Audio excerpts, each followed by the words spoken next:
بسم اللہ الرحمن الرحیم۔ 4 اعمال کی 4 صفات کے ساتھ دعوت۔ 4 اعمال: نمبر 1 ایمان، نمبر 2 نماز، نمبر 3 علم، نمبر 4 ذکر۔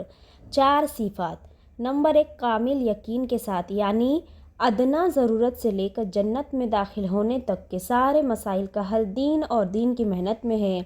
نمبر 2 حسن اخلاق کے ساتھ، یعنی نرمی کے ساتھ، تواضع کے ساتھ اور خوشامد کے پہلو کے ساتھ دعوت دینا ہے۔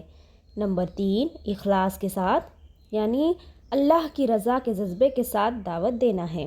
نمبر 4 اپنی احتیاط کے ساتھ، یعنی اپنی ضرورت سمجھ کر دعوت دینا ہے۔ روزانہ کی ملاقاتوں میں دعوت کی ترکیب: ہر ایک ایمان والے سے ایمان کی نسبت پر ملاقات کر کے سلام و مصافحہ کے بعد خیر خواہی کے جذبے سے خیریت معلوم کر کے یہ عرض کرنا ہے کہ اللہ تعالیٰ نے ہمیں اپنے فضل و کرم سے اپنے خزانے کی سب سے قیمتی نعمت ایمان عطا فرمایا ہے۔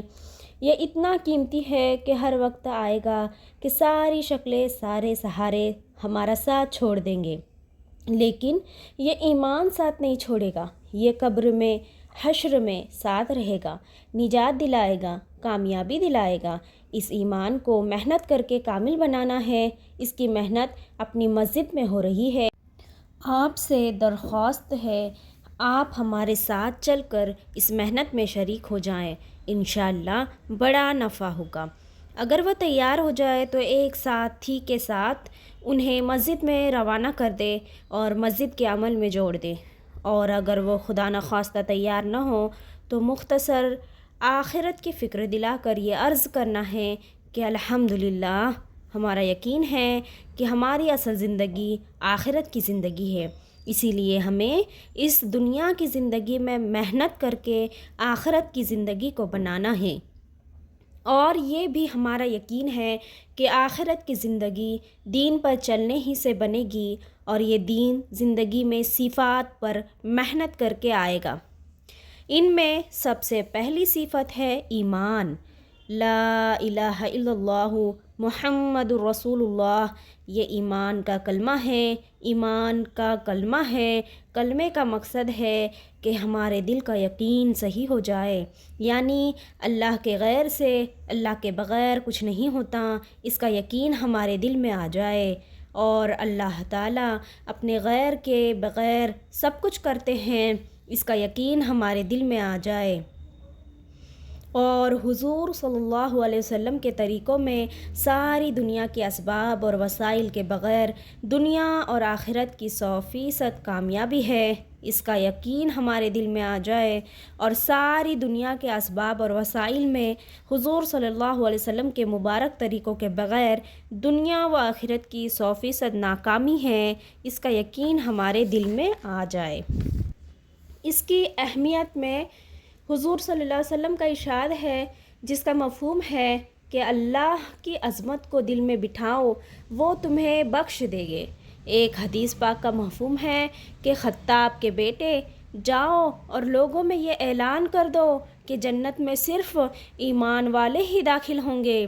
ایک اور حدیث پاک کا مفہوم ہے کہ جو شخص اس کلمے کو قبول کر لے جس کو میں نے اپنے چچا ابو طالب پر ان کے انتقال کے وقت پیش کیا تھا اور انہوں نے اسے قبول نہیں کیا تھا، وہی کلمہ اس شخص کے لیے نجات کا ذریعہ ہے۔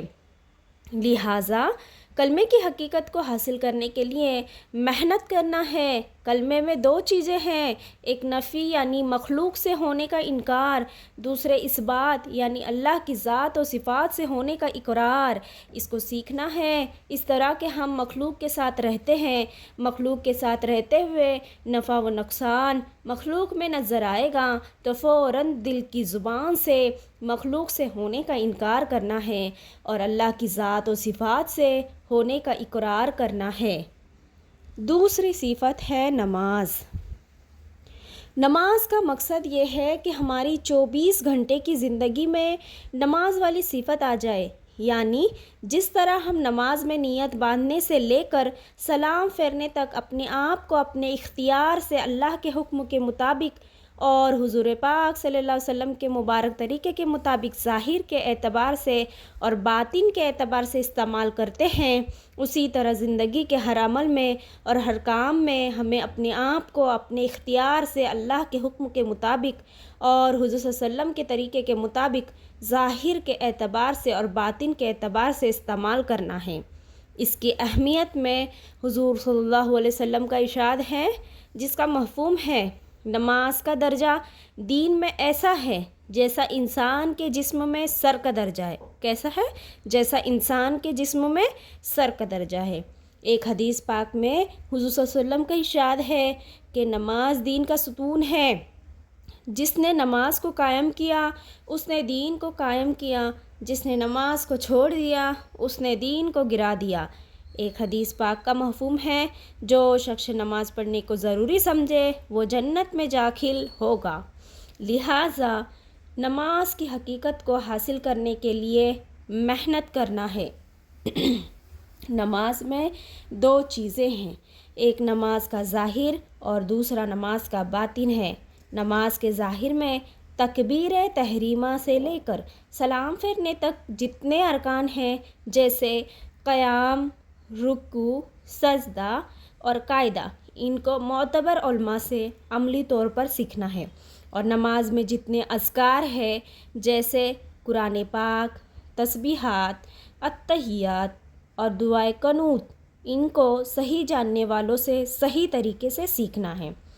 ہماری نماز حضور صلی اللہ علیہ وسلم کے طریقے پر ہو، اسی کے لیے کامل وضو بھی سیکھنا ہے۔ اور نماز کے مسائل جیسے فرائض، واجبات، سنتیں، مستحبات، مفسدات، ان کو معتبر علماء سے پوچھ کر سیکھنا ہے۔ یہ نماز کا ظاہر ہے اور نماز کا باطن اللہ کا دھیان ہے۔ تکبیر تحریمہ سے لے کر سلام پھیرنے تک جتنے ارکان ہیں، یعنی قیام میں، رکوع میں، سجدے میں اور قاعدے میں 3 مرتبہ اس دھیان کو جمانا ہے کہ میں اللہ کو دیکھ رہی ہوں، یا کم از کم اتنا تو دھیان جمانا ہے کہ اللہ مجھے دیکھ رہا ہے۔ اس طرح محنت کر کے اپنی نماز کو کامل اور جاندار بنانا ہے۔ تیسری صفت ہے علم۔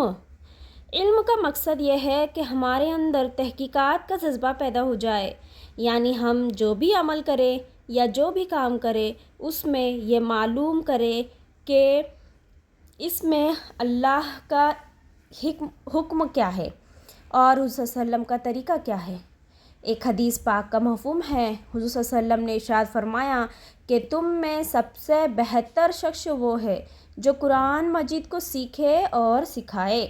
ایک اور حدیث پاک کا مفہوم ہے کہ مومن بھلائی سے یعنی علم سے کبھی سیر نہیں ہوتا، وہ علم کی باتوں کو سن کر سیکھتا رہتا ہے اور سیکھتے سیکھتے اس کو موت آتی ہے اور سیدھا جنت میں داخل ہو جاتا ہے۔